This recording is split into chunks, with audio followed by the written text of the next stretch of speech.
বয়স্ককে যারা রেপ করছে তারা হচ্ছে সিনিয়র সিটিজেন, তারা হচ্ছে গুরুজন। আর বয়স্ক মহিলা, সিনিয়র সিটিজেন মহিলা, প্রবীণ মহিলা, একজন ঠাকুমা জেঠিমা মহিলাকে রেপ করছে জুনিয়র পুরুষ, জুনিয়র পুরুষ যার বয়সের ছোট, ছেলের বয়সী। এমনকি এই 25 বছর বয়সী, 28 বছর বয়সী, 20 বছর বয়সী মহিলাদেরকেও রেপ করছে সিনিয়র সিটিজেন, আবার জুনিয়র সিটিজেন দলবদ্ধ হয়ে।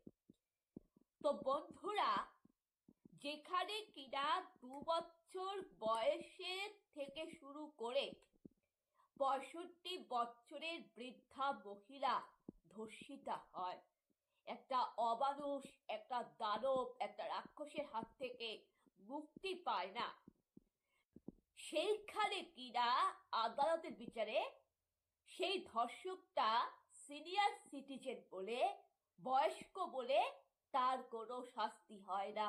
কারণ সে পুরুষ হলে কি হবে, সে তো অপরাধী না। কিন্তু না, সে পুরুষ তো পুরুষ, অপরাধী তো অপরাধী। সে যেহেতু 65 বছরের সিনিয়র সিটিজেন, তাই তার 7 গুণ মাফ হয়ে যায়। আবার অপরদিকে ও তো নাবালক, ও তো ছোট, তাই ওরও কিন্তু জেল হয় না। কেন বন্ধুরা এইটা কেন হবে? এই দ্বিচারিতা কেন হবে? যেখানে ভারতীয় সংবিধানে বলা হয় রাইট টু ইকুয়ালিটি, সাম্যের অধিকার নারী, তাহলে বন্ধুরা যেখানে 2 বছরের শিশু কন্যা ধর্ষিতা হচ্ছে একজন পুরুষ জাতির হাতে, যে পুরুষ জাতি কিনা নাবালক, যে পুরুষ জাতি কিনা বয়স্ক বুড়া, একজন বুড়া দাদু কিনা 8 বছরের শিশু কন্যাকে রেপ করলো, সেইখানে 2 বছরের শিশু কন্যা যখন মুক্তি পায় না, তাহলে অপরাধী নাবালক বলে তার শাস্তি হবে না কেন? যেখানে ঠাকুমা ধর্ষিতা হয়, সেখানে ধর্ষক 65 বছরের হলে তার শাস্তি হবে না কেন? এটা মাথায় রাখা দরকার বন্ধুরা। দেশের আইন এখন চেঞ্জ করা দরকার। আমি একটু কঠিন চিরন্তন সত্য কথা বলবো, তাতে আমার মুখ থেকে কথাটা শুনুন বন্ধুরা। এই কথা কিন্তু তেতো হলে খুব খাঁটি হবে। তো শুনুন, একটা 2 বছরের শিশু, তার মধ্যে আপনি কোন সেক্সি আপনি দেখ, একটা সদ্য গাছের কড়ি, একটা ফুলও পর্যন্ত ফুটে নাই, একটা গাছের শরীর, তার মধ্যে আপনারা কি যৌবন দেখলেন? হ্যাঁ, যে তার সাথে আপনারা এরকম অসভ্য আচরণ করবেন? সেই 2 বছরের শিশু কন্যাকে যখন একজন পুরুষ জোর করে ধর্ষণ করে, সেটা সবচেয়ে বড় লজ্জাজনক। হয় শিশু কন্যাদের সাথে জোর করে সেক্সুয়াল হ্যারাসমেন্ট করা হয়, শিশু কন্যাদের সাথে জোর করে সেক্সুয়াল রিলেশন করা হয়, ফিজিক্যাল রিলেশন করা হয় জোর করে, এটাকে বলা হয় ধর্ষণ। কিন্তু আপনি বলুন, ওই শিশু কন্যা, যে একটা শিশু কন্যা, তার যে বয়সটা 2 বছর বয়স, সে যে দুধের শিশু, তার ওই বয়সে কি সেক্সুয়াল ফিজিক্যাল রিলেশন করার বয়স? কিন্তু পুরুষ জাতিরা কি করে, ওই শিশু কন্যাদের সাথে জোর করে সেক্সুয়াল করে, রিলেশন করে। এটা কি তার শোভা পায়? পায় না। বড় কাকু যার বয়স কিনা ওই 50 থেকে শুরু করে 70 বছর, 40 বছরের একটা বুড়া কাকা, 40 সিনিয়র সিটিজেন, যাদের কিনা 3 কাল গিয়ে 1 কাল ঠেকতে চলেছে বা কারোর ঠেকেছে, তাদেরও কি বয়স আছে? হ্যাঁ, তাদেরও কি বয়স জড়িত? তাদের তো বয়স হয়েছে, এই বয়সটা তো শেষ। এই সমস্ত দাদুদের, এই সমস্ত পুরুষ জাতিদের তো বড় হরি হরিবল হয়ে যাবে। 3 কাল গিয়ে 1 কাল ঠেকেছে, এদের তো আর সেক্সুয়াল রিলেশন করার বয়স নয়, এদের তো আর যৌবন কাল নেই, তাই না? কিন্তু এরা ভুলে যায় যে এরা বয়স্ক, তাই তারা জোয়ান ছেলে মেয়েদের, ছোট ছোট ছেলে মেয়েদেরকে অসভ্য দাবি করে, ধর্ষণ করে। যেখানে কিনা এই যে 65 বছরের দাদু 8 বছরের শিশু কন্যাকে রেপ করলো, এই জিনিসটা তো উচিত না। এই সমস্ত পুরুষ জাতিদের বলি, দাদু হয়ে গেলা, কাকা হয়ে গেলা, এই বয়সে তোমরা কেন ছোট ছোট মেয়ের বয়সী, নাতির বয়সী মেয়েদের সাথে অসভ্যতামি করো, সম্মানহানি করো?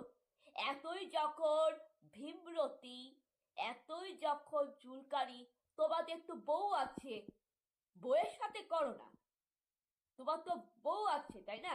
কাকুর তো কাকিমা আছে, তাদের সাথে সেক্সুয়াল রিলেশন করো না, তাদের সাথে ফিজিক্যাল রিলেশন করো।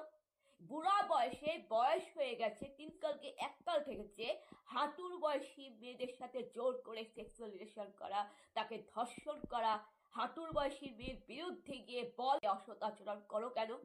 তোমার তো বয়স হয়ে গেছে, তিন কালকে এককাল থেকে। একদম, এটা শুনলে আপনাদের হয়তো গায়ে ফোসকা পড়তে পারে, আমি একদম তিতা কথা বলেছি, একদম খাঁটি খাঁটি কথা বলি। যখন এতই যখন জোয়ার সাজার শখ, তাহলে ঠাকুমার সাথে জোয়ার সাজো না। এতই যখন কাকুদের কাকাদের জোয়ার সাজার শখ, তাহলে যা করার কাকিমার সাথে করো না। পরের বাড়ির মেয়ের সর্বনাশ করো কেন? পরের বাড়ির মেয়ের সর্বনাশ করো কেন? কাকুদের বলছি, তোমার বউ কাকিমা আছে না, তাদের সাথে করো, তাই না? আর তাছাড়া কাকিমার সাথে তো সেক্সুয়াল রিলেশন করলে তো আর কোনো পাপ হবে না। যেখানে যেখানে বাইবেলে, গীতাতে, শ্রীমদ্ ভগবত গীতাতে লেখা আছে যে একজন বিবাহিত পুরুষ একজন বউয়ের সাথে সেক্সুয়াল রিলেশন করতে পারবে, এটা লেখা আছে। আবার উল্টা দিকে এটা লেখা আছে, কোনো পুরুষ পরের বাড়ির মেয়ে, সে হাঁটুর বয়সী হোক, সে মা হোক, জেঠিমা হোক, তার সাথে কোনো রকম অসৎ আচরণ করতে পারবে না, সেই পুরুষ নরকে যাবে, তার শাস্তি হবে, এটা বাইবেলেও বলা আছে। তারপরে পুরুষ জাতিরা একই ভুল করে কেন? কি নেই?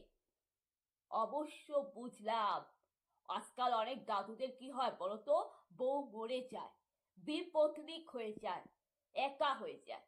তাহলে এতই যখন তাহলে কোনো বয়স্ক বুড়িকে বিয়ে করো না ভাই, কোনো ঠাকুমার বয়সী মেয়েকে বিয়ে করো না ভাই। কেন একটা জোয়ান ছেলে মেয়েদের, হাঁটুর বয়সী ছেলে মেয়েদের সাথে এই সমস্ত অসৎ আচরণ করে তাদের জীবনটাকে নষ্ট করে দাও? এটা তো উচিত না। এইবারে আসি আমি সেই নাবালক ছেলেটির দিকে। এইবারে আসি যে নাবালক ছেলেটি কিনা একই অপরাধী দিকে। বন্ধুরা, সেই জোয়ান ছেলেটির দিকে আমি উদ্দেশ্যে একটা কথা বলতে চাই যে দয়া কোনো মায়ের বয়সী মহিলার সাথে অসৎ আচরণ করো না।